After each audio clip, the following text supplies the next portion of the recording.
السلام عليكم. غنشارك معك هاد الوصفه ديال الشعر كتطول الشعر وكتحبس التساقط. هاد المكونات كامله يكونوا معلقه كبيره.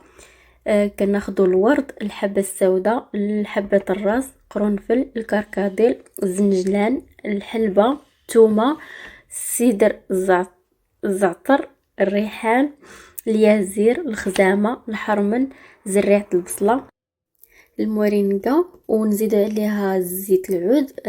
نعمروا القرعه ونخليوها في البلاكار ل 15 يوم، ونصفيوها لواحد القرعه ونبداو نستعملوها نشقوا بها الشعر جوج مرات في السيمانه ولا ثلاثه. هنا غندير سكين كير ديالي وغندير واحد الماسك اللي فيه النشا والحليب والكركديه. قبل الماسك اكيد غادي نحيدو الشعر الزائد، وغادي نديرو الماسك اللي غادي ينشف. هذا الماسك غادي نحيدوه ونديرو هذا الماسك اللي كيكونوا جاهزين، ونديرو واحد المساج خفيف. من بعد ما ننساوش السنان ديالنا حتى هما واليدين حتى هما غندير ليهم هذا الماسك هذا.